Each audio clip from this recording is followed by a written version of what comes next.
begins, sizing up Murphy, drives, floats, hangs, and scores on the turnaround.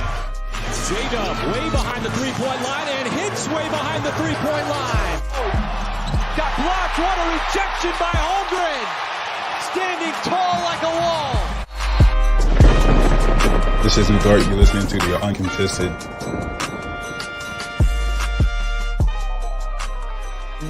What is up, Thunder fans? And welcome to the Uncontested Post-Game Podcast Edition. I'm your host for tonight, Taylor Peterson. We'll dive into the details here in a little bit. Obviously, I'm not my normal podcasting place.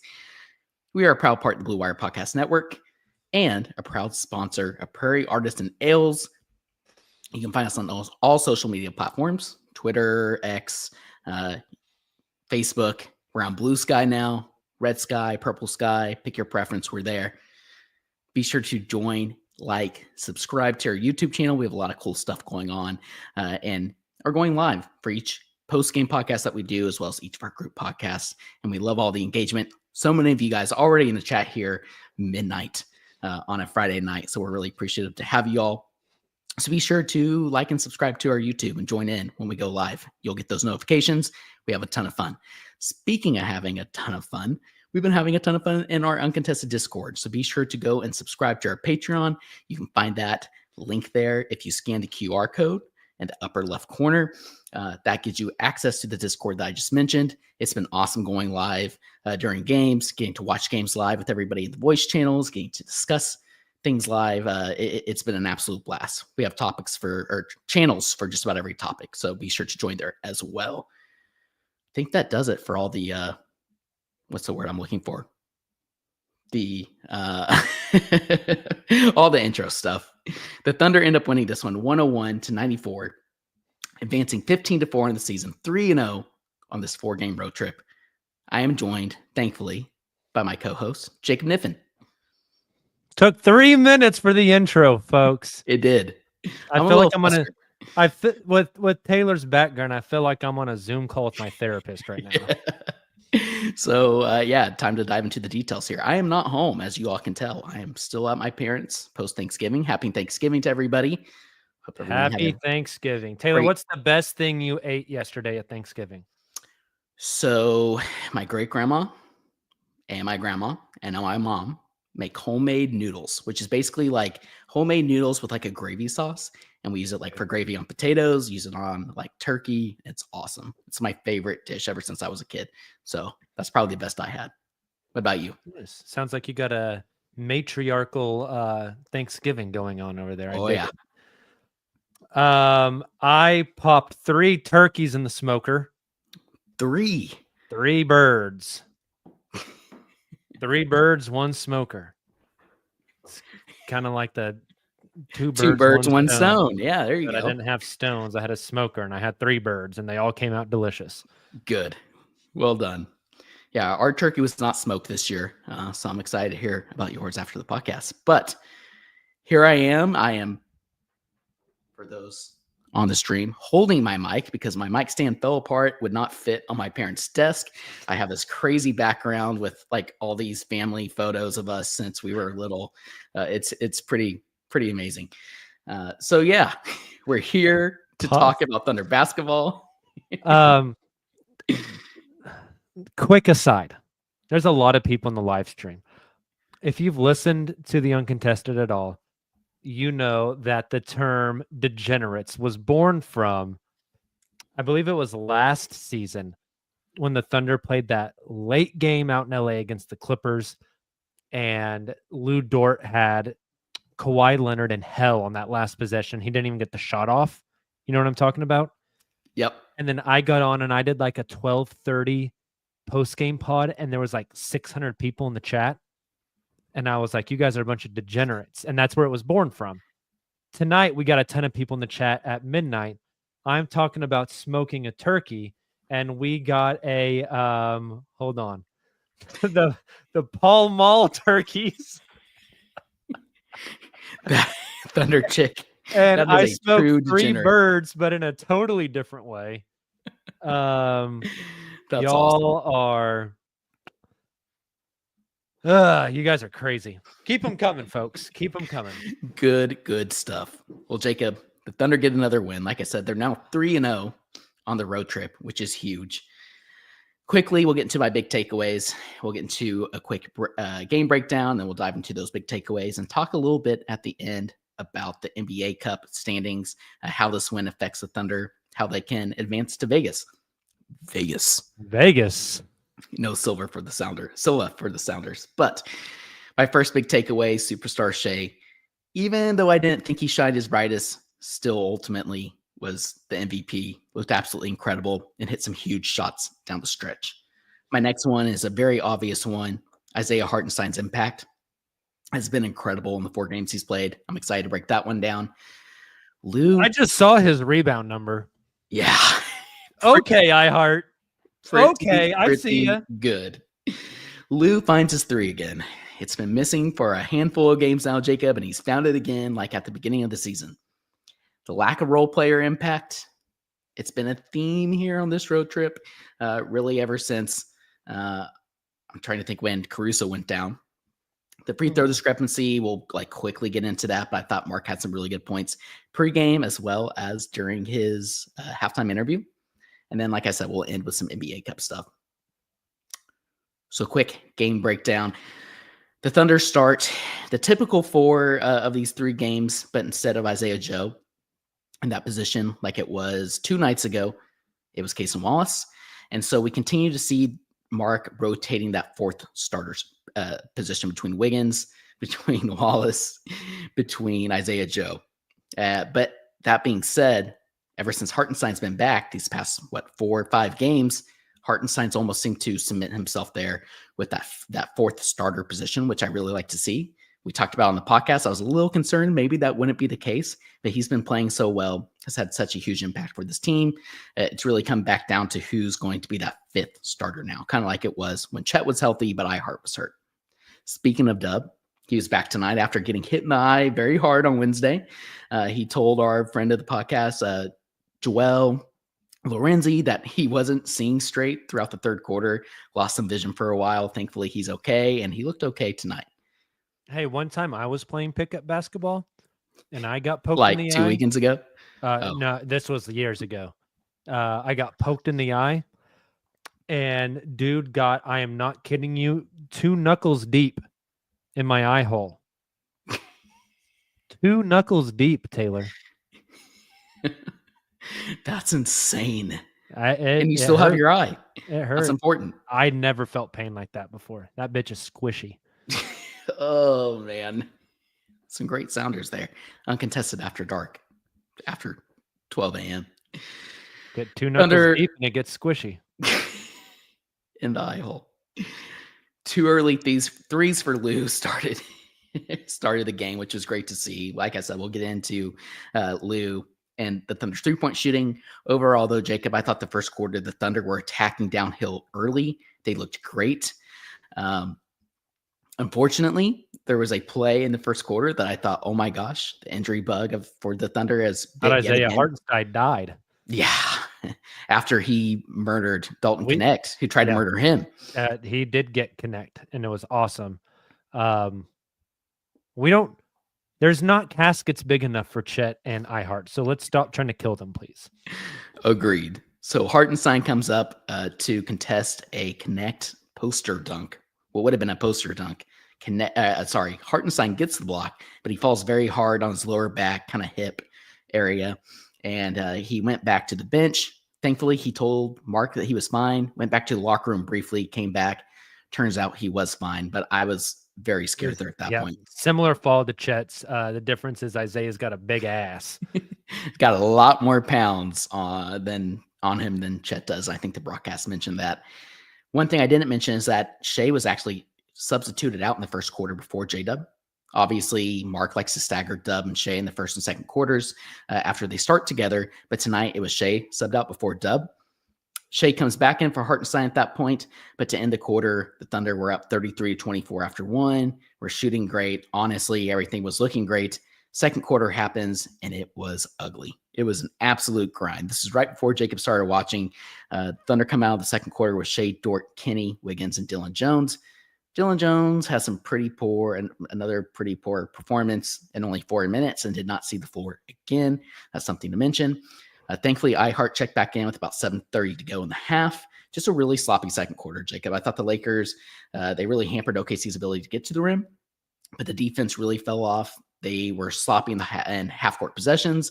They weren't getting much transition opportunities, and the result was just a very rough grind of a second quarter. Didn't help that the Lakers had 12 free throws to the Thunder's 2 at halftime. Adds up. Sounds like a typical Los Angeles Lakers game. Exactly. So the Thunder were up 3, 51-48 at halftime, thanks to a Shai 3 and a Kenrich Williams 3. Third quarter, honestly, a lot of the same. They somehow led 71-69 after 3. They held the Lakers only to 20 points. They were held to only 20 points, but they held the Lakers 21. Fourth quarter was kind of crazy. Shai gets his first traditional trip to the free throw line at the 10-19 mark of the fourth quarter. That's absolutely absurd. There was a lot of back and forth, honestly. Reeves had an and one to tie it up, but missed his free throws with 2:45 left. Right before I want it to be known that like that whistle, there was a lot of whistles, but that one, like Reeves is running, jumps into Kaysen, who's got his arms back and is moving sideways out of the way, and get just the level of lack of equity and physicality on one end versus the other just kind of boggles my mind. Agree completely. But one thing I did miss is right before that, Shai had an and one 2 possessions prior. He misses the and one free throw. And then Dub drives, gets fouled, misses 2 straight free throws. And that's what allowed the Lakers really to stay in the game as long as they did. From there, we finally got a huge Shai pull-up 3. Shai drives to draw free throws. He hits both of them this time. Dub gets a steal and slam, exclamation point, and the Thunder end up pulling this one off, which is huge for them in NBA Cup standings. We'll get into that. That's essentially the game breakdown. It was, like I said, a bit of a grind. Whoa. Fourth quarter got a little more exciting. I would like to say that Smoot in the chat says that the officiating these past 2 games have been crazy, scary, spooky, and hilarious. And it made him want to turn his TV off. Well done, Smoot. Well done. Mustard! Now it's stuck in my head again. Incredible. So, Jacob, go ahead. No, you go ahead. I was just going to transition us to the big takeaways, but do you have any other big thoughts from just the flow of the game and how the game played out? Not really. It was ugly. Neither side could make a basket. It felt like a grind. And quite honestly, the best player on the court showed up in the last 4 minutes and closed them out, and Shai Gilgeous-Alexander. Defense was great. The Thunder just have a way. Like, I know fans were not happy about the way that the Warriors game went, and it really pissed me off that the ESPN headline was Thunder survive Warriors without Steph Curry. Because I was like, maybe we should say Thunder beat Warriors despite being down 4 of their top 7 guys. But what do I know? I know a lot of fans weren't happy with that one, but this 4-game road trip, Taylor, we talked about it last Sunday. This was, I thought, the 4-game trip that was really going to define what the team looks like up until maybe Holmgren gets back. And they are now 3-0, beating all 3 California teams. And honestly, I'm more impressed with the grit, grind it out, find a way to win type of victories over the, a blowout win over the Warriors or a blowout win over the Lakers. These are good tests for this team, and they are passing those tests. And you don't learn much passing the test if it's just an absolute blowout. So I've been very impressed. I agree. I think that's a really good point. Obviously, that Warriors game was not fun, but the Thunder were able to grit it out. And it does kind of the shading, the shadows of your mic, Jacob. Like right in my armpit. Yeah, and right around the collar. It's pretty funny. It does make it look like your shirt is a little sweaty. Shout out to the comment in the chat. It's not sweaty though. Everything's fine. I'm not sweaty. But you know who are sweaty? Are the OKC I'm hot, sweaty, and ready for spaghetti. That's a new one. Seems like a good sounder there. Have to remember that. But you're right, Jacob. I think I look at the shooting for the Thunder tonight, only 40% from the floor, 32.5% from three. Little uncharacteristic from them. I think a lot of that's tired legs. Again, it's the Thanksgiving holiday. They're on the road. Third game of a Western, uh, oh, I guess a West Coast road trip, even though they finished the road trip in Houston. We'll get into that. But I think that had a large part to do with the performance of the past two games. And it was really impressive the way they responded to so much adversity. Obviously, it was great to have Dub back tonight. I don't have him as one of my big takeaways, but one player that I do have for my big takeaway, Jacob, is Shai Gilgeous-Alexander. Shai ended up having a fantastic game, per usual. I was a little frustrated with how he looked through stretches of this game. I didn't think he was quite at his best. And one thing, again, we noticed this at the beginning of the season. It seemed like he was experimenting with it. Some of these. Yeah, Taylor, you're struggling a bit on the connection. We've got people saying Taylor at 0.5 FPS. All Taylor's 5 pixels look great right now. Taylor just dropped it's a my 180. parents' house. It's not my Wi-Fi. That's my Wi-Fi. I don't know you. You look better now, Taylor. That's good. That's good. It's not freezing up on my end, which is surprising.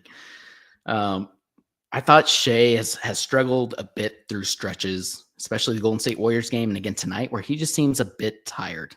And Nick and I kind of went back and forth in our group text talking about this, where he was saying if you're tired, you're not shooting threes, you're driving to the rim, getting the easier shots.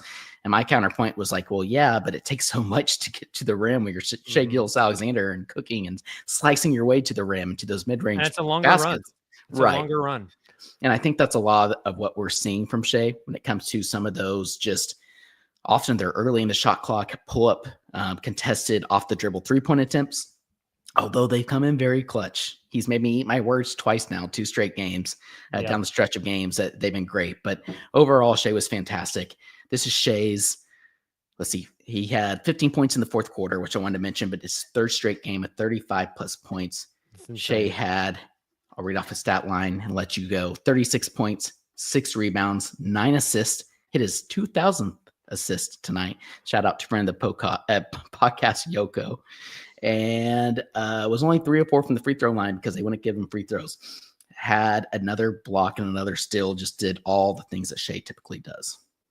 Wait, sorry. He had 1 block and 2 steals. I was reading a different stat line. Yeah, I mean, he was just awesome. And I'm a little interested in, is the shooting more threes trying stuff? Is the shooting more threes a result of being tired? I'm in the camp of whenever you're tired, you tend to shoot jumpers more and attack the rim less. One of those things is much easier to do than the other. And then my third point on the Shai 3-point volume being up.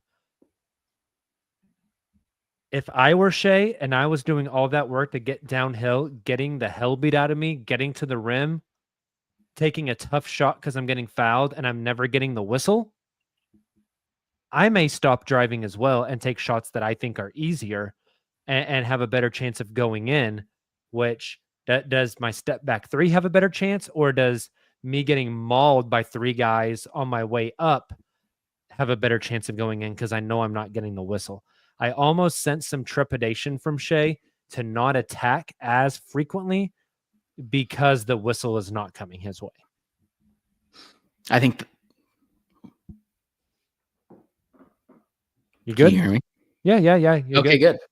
I can no longer hear myself, but that's okay as long as you guys can hear me. This is why I don't like podcasting remotely unless it's like a live watch party or something. My parents' house is obviously not the best place to podcast, but I think you're definitely onto something with Shai. Also, there's a lot of people in the chat saying he hasn't had a lot of help. Obviously, we didn't mention this, but Alex Caruso didn't play yet again tonight. Thunder have been shorthanded. Even the players that are playing have been banged up recently at some point. So that leads me to some of my other big takeaways, Jacob. One player that is helping out Shai a lot, Isaiah Hartenstein. His last 4 games since returning from injury, 11 points, 17 rebounds, 4 assists, 14 points, 14 rebounds, 2 blocks, 19 points, 10 rebounds, 4 assists, 13 points, 14 rebounds, 4 blocks, just absolutely insane. And then prior to tonight, I forget who this was, and I can't credit them, but the on-off numbers are just absolutely insane. In the 91 minutes that Hartenstein's been on the court, the Thunder have a 22.34 net rating. In the 53 minutes he's been off the court, again, Dagnall's playing him quite a bit. They have a minus 8.64 net rating. I mean, he's just got a huge impact for this team. For sure. Hartenstein's been incredible. Some of the physicality, the physical rebounds he got tonight, his ability to just completely remove guys with screens, the short roll playmaking, like everything has just been incredible by iHeart. It's impossible not to be incredibly satisfied. You just mentioned off some stats, but his 4 games with OKC, averaging 32 minutes, 14 points, 14 rebounds, 4 assists, 2 blocks a game. He's a plus 12.0 and shooting 57% from the floor, 70% from the free throw line. I mean, I don't know what else you could ask. Small sample, but you're getting 14 and 14 from this dude. That's incredible. 100%. And we've talked so much on this podcast. I know every other Thunder podcast and Thunder media person has talked about the screening and how much separation and how much space that results in for guys like J-Dub and Shai. But it's just the hustle plays, Jacob. Like you mentioned this, and I loved it. You called him a hybrid of Steven Adams and Nick Collison. And there's just so many of those Nick Collison like plays that he's made. He had a pass where he was at the free throw line, kind of posted up, turned around a little bit, and hit this kind of behind. It wasn't like a wraparound behind the back. It was like throw it behind you, bounce pass to a cutting Isaiah Joe on the baseline. That was just a freaking dime. It was a dime, Taylor. Like the dude is very impressive. People in the chat are getting on to me about yawning. Look, brother, it's 12:30 p.m. It's late. I'm having technical difficulties. We'll get through the rest of this. Taylor's trying to pod from Luhan, China right now. Not much Wi-Fi down here, but it's not as bad as people would think. No, I agree. The play I was thinking of by heart was the third quarter. I think it was during the third quarter. Maybe it was early fourth, but where he dove out of bounds to save the ball. That results in a pass to, I think it was Kaysen or somebody, that resulted in a fast break opportunity for the Thunder. Just the small things he does like that. It's just really impressive. But another big takeaway of mine is another player who stepped up for the Thunder when Shai and Dub were kind of struggling, especially early on in that first half, and they really needed someone to kind of find some offense. That was Lu Dort tonight. Lu Dort had 14 points, 5 of 8 from the floor, but the biggest thing, Jacob, is he was 4 of 5 from 3. I think the broadcast said after his first 3-point make, that was only his second 3-point make of like his last 17 or something like that. It's crazy. Maybe I misheard it, but regardless, tonight, much better on the offensive end of the floor. I continue to think this. I said this on a recent podcast here a couple of weeks ago, but for whatever reason, it feels like when Lu Dort has a main superstar assignment when he's on defense, he performs and plays much better offensively. And we continue to see that. So like I said, I just thought him carrying that offense there, especially in that first quarter into the second quarter, hitting the open shots when a lot of other players weren't. I thought that was really impressive and a big game offensively from Lu Dort, even though we need to mention he was in foul trouble in the game with 5 fouls. Agreed. And Lu's just kind of always been a streaky guy like this. Started off the season crazy hot, took a big dip. You just got to kind of ride the waves with him. Lu hitting shots is a huge thing for this team, but it's also like he's got a lot of stuff he can fall back on when the shot isn't falling, which is great. Also, I bleed orange 13. I hope it is in the chat. I hope that's not an Oklahoma State shout out because God bless your soul. He said, can we take a moment for the horrible offensive interference call on Isaiah Hartenstein? Absolutely atrocious. It kind of goes back to my ref thing earlier. I don't get it, but we're not going to dive into that. We don't want to talk refs a whole bunch. They can all go to hell as far as I'm concerned. We're just going to talk about the basketball part of it. Adam Refs Silver's die. called in Order 66 2 straight games now, trying to take the Thunder out of it. But here we are, baby. Jacob, my last Makes me think of that meme where the guy in the hospital bed that says, "I live, bitch." the Facebook post. Yes. So good. So good. That's us right now, especially with all the injuries too. Jacob, my last main one, unless we want to like briefly touch on free throw discrepancy after this, just No, based don't off want to do that. Daydon's quotes. I thought Daydon's quotes were very They good. were great. The one thing we'll say about free throw rate, the Thunder ESPN broadcast had a stat: Thunder 30th in the league in free throw differential at -95. Lakers first in the league at +98. That tells you all you need to know. 100%. I think that's very spot on. And I just loved how Daignault came in post game.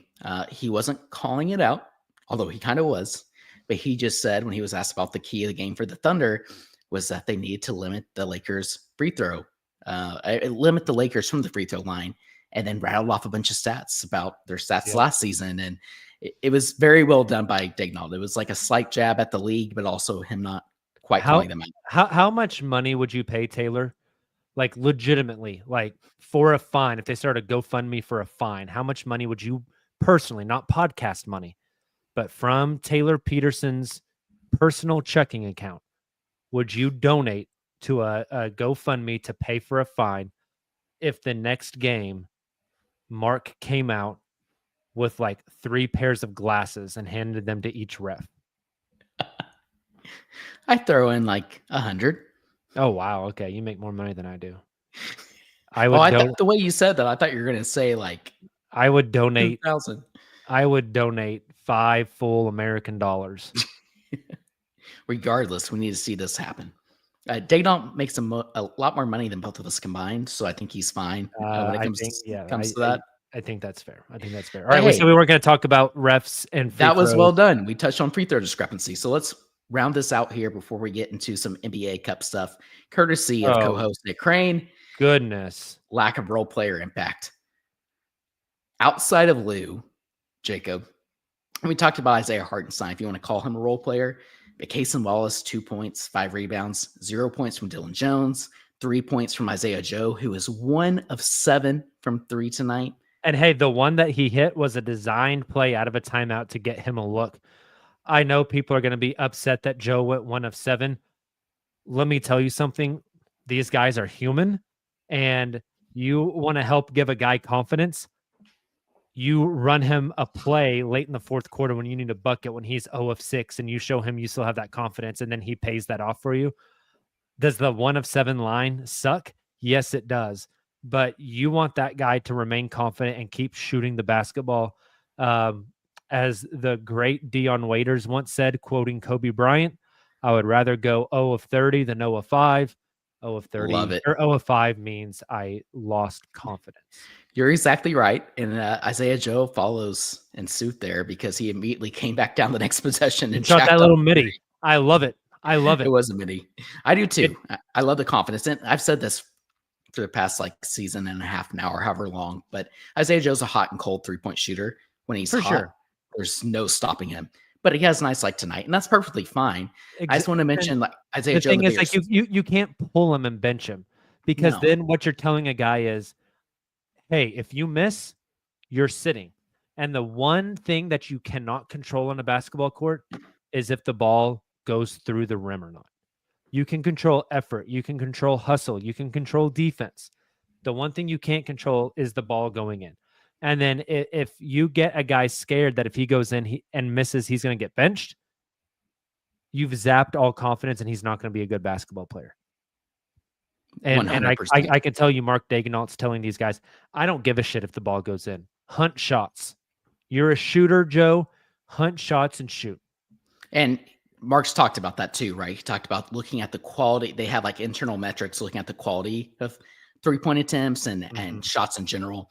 They're absolutely doing that. I think you're spot on there. Also, Isaiah Joe just contributes so much more than just his 3-point shot. Obviously, the defense, when you have, he's a smaller player in comparison to some of these other Thunder defenders.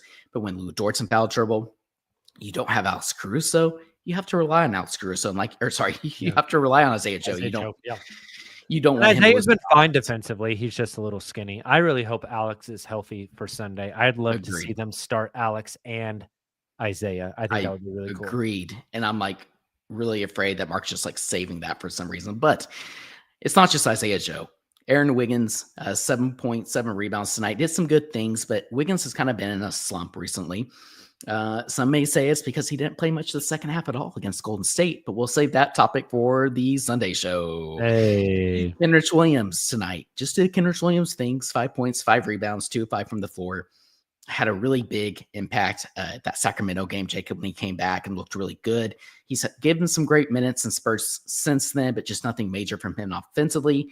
And then AJ Mitchell, typical rookie, getting big minutes, has been awesome, but only 4 points yet again tonight. He's struggling a little bit offensively in terms of getting to the rim and scoring as defenses are adjusting to him. I just want to touch on each of those guys because I think that's like overall a bigger theme. The past handful of games, Thunder haven't had a lot of offensive impact off the bench, and that will come.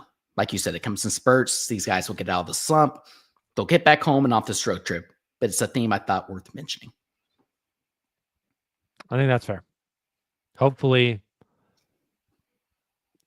we just passed Thanksgiving, right? There's not a lot to take away yet. It's still working out rotations and trying stuff at this point. So a lot of this stuff I'm not super concerned with. I think sometimes, especially early on in the season, we zoom in super close and look at all these things when really we need to be at like 35,000 feet looking down. Agreed completely. And that's the way the Thunder are looking at it. It's frustrating even for me. I got caught up, especially that Golden State Warriors game. Yeah, you did. I think you're spot on. All right, Taylor, let's tell the folks about some NBA Cup stuff before we talk about a watch party and get out of here. So, courtesy of our own Nicholas Crane, now that the Thunder have beaten the Los Angeles Lakers, the Lakers are now 2-2 in NBA group standings, NBA Cup standings in their group. The Thunder now need to beat the Jazz. Spurs need to beat the Suns. And the Thunder wouldn't win the group, but they have the hope for a wild card because the Spurs, I guess, have the head-to-head have the head-to-head against the Thunder. Yeah. If they go to the wild card, it's a pool of all second-place teams. Records don't matter, and it's simply point differential. Mavs are way ahead in that regard, plus 41 with the Thunder only having a plus 18 point differential currently. Hopefully, like Jacob said, they put the brakes, or actually he said this in the Discord. Hopefully the Jazz the Thunder absolutely stomped the Jazz. But to summarize all that, to make it way easier, the Thunder need to beat the Jazz. Suns need to beat the Spurs. Grizzlies need to beat the Mavs. All these games on Tuesdays, and the Thunder have a chance. That's what it comes down to. There you go, baby. So let's make it happen. NBA Cup, Vegas in the works for the Thunder, but ultimately it doesn't really matter. And the league hates it. They want it to matter, but it doesn't. That being said, the Thunder wins through this stretch due. And so speaking of which, 3-0 on this road trip, Jacob, one more on the road trip. Weirdly enough, it's not a 4-game Western, or I keep saying that Western Conference, West Coast road trip. They now head after 3 West Coast games to Houston on Sunday night, but we're doing something very special and unique for that game, Jacob. Go ahead and tell the listeners what that is. Yeah, buddy. If you are part of the Patreon and the Uncontested Patreon, we are having our second virtual watch party, I think is the best way to describe it. We will all get in the Discord channel. We'll have the game streaming Sunday, 6 p.m. Central Time as the Thunder take on the Houston Rockets. We'll all hop on, watch together, hang out, chat, have a blast, and then we will do the Sunday show immediately following that on YouTube. If you were part of the first watch party, you know it was such an awesome experience. We watched them play the Clippers. This time we'll be watching them play the Houston Rockets, and it should be equally as fun.